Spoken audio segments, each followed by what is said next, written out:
মনোবীক্ষণ polyclinic, চিকিৎসার জগতে এক দশক। এখন এখানে সব বিষয়ে ডাক্তারবাবু একসাথে তলায়। ফোন করুন 7477999515 এই নম্বরে। বহরমপুরে তৃণমূল নেতা হত্যাকাণ্ডে 24 ঘন্টা পার হয়ে গেলেও এখনো অধরা অপরাধীরা। এই নিয়ে তুঙ্গে রাজনৈতিক তরজা। মুর্শিদাবাদ জেলায় এবার আসতে চলেছে ডিস্কোথেক। জেলায় এই প্রথম বহরমপুর গোল্ডেন রিট্রিটে, সাথে লাউঞ্জ বার, অত্যাধুনিক জিম, স্পা, সুইমিং পুল।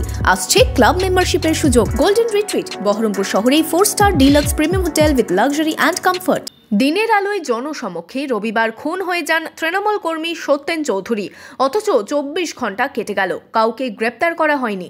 খোদ বহরমপুর শহরে তৃণমূল নেতা খুনে আইন শৃঙ্খলা নিয়ে প্রশ্ন তুলছে বিরোধীরা। কংগ্রেসের অভিযোগ, দলের কর্মী খুন হলেও সরকারি দলের মাথা ব্যথা নেই। এমনকি তার প্রতিবাদে কোনো মিছিলও করেনি তৃণমূল। প্রশাসন সব জেনেও নীরব। বহরমপুরে দিন দুপুরে খুন হয়ে গেল, জলজান্ত একটা যুবক খুন হয়ে গেল। এর থেকে চিন্তার উদ্বিগ্নতা কিছু নেই। এবং সেখানে প্রশাসন নিশ্চুপ, তৃণমূল পার্টি নিজেরাই নিশ্চুপ। তাদের যে দলের কর্মী খুন হলো, তার জন্য কি একটা প্রতিবাদ হলো, একটা প্রতিবাদের মিছিল হলো? বলুন, মানেটা কি? কি ইঙ্গিত করছে এগুলোর মধ্যে দিয়ে? যে সরকারি দলের মাথা ব্যথা নাই, তার নিজের দলের নেতা খুন হচ্ছে, সেই সরকারি দলের মাথা ব্যথা নেই। এটার মধ্যে দিয়ে ইঙ্গিতটা কি? স্পষ্ট ইঙ্গিত কি? প্রশাসন কিছু কেন জানে না? সব কিছু প্রশাসন জানে, আর সত্যেন চৌধুরী খুন হলো না কেন জানে না?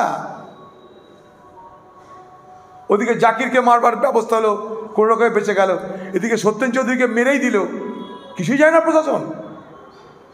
তাই জন্য তৃণমূল সরকারি দল তার প্রতিবাদ কি আমরা শুনেছি কিনা দেখেছি? আরে বলুন না কমসে কম যে কংগ্রেস ষড়যন্ত্রকারী, তা বলে তো মিছিল হোক না, তাও দেখি যে প্রতিবাদ হচ্ছে। কংগ্রেসের পাশাপাশি বিজেপিও শহরে আইন শৃঙ্খলা নিয়ে প্রশ্ন তুলছে। এই খুনের পেছনে দলীয় কোন্দলকেই দায়ী করছে জেলা বিজেপি নেতৃত্ব। তাহলে আপনারা বুঝতে পারছেন কেমন প্রশাসন চলছে, কেমন পুলিশ প্রশাসনের হাতে নিয়ন্ত্রণ চলছে। ভরা দিন দুপুরে বাড়ির কাছে থেকে তার নিরাপত্তা নেই, তিনি আজকে খুন হয়ে গেলেন। এটা সম্পূর্ণ তৃণমূল কংগ্রেসের গোষ্ঠীকন্দল, জমির বিবাদ, কে কোন জমি কোন এলাকা কে দখলদারি করবে তার বিবাদ। এটা তৃণমূল কংগ্রেসের জনপ্রতিনিধি এবং তৃণমূল কংগ্রেসের নেতাদের বিবাদ। সেই জন্য উগ্র রাজনীতির বিশ্বাসী সত্যেনদা ছিলেন না। তিনি একটা আইডিওলজির উপর বিশ্বাস করতেন, ব্যক্তি শত্রুতার উপরে নয়। সেই জন্য সত্যেনদাকে দিয়ে এটা উইকেট ফেলে সূচনা করলেন, ভিত্তি স্থাপন করলেন আসন্ন লোকসভা নির্বাচনের যে সন্ত্রাসের চাবিকাঠি, সন্ত্রাসের দৌরত্ব চালাবে, তার আজকে উদ্ঘাটন করলো সত্যেনদাকে খুন করে।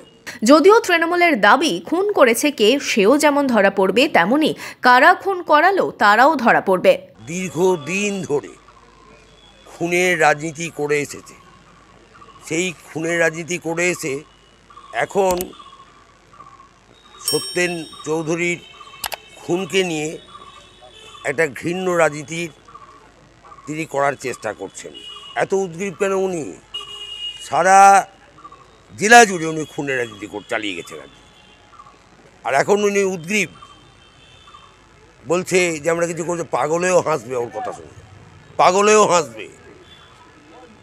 উনি অপেক্ষা করুন, খুন করেছে কে সে তো ধরা পড়বেই, কিন্তু কারা খুন করালো মমতা বন্দ্যোপাধ্যায়ের প্রশাসন তারাও ধরা পড়বে, একটু অপেক্ষা করুন। লোকসভা ভোটের আগে শহরের রাজনৈতিক খুন নিয়ে উত্তাপ কমার লক্ষণই নেই।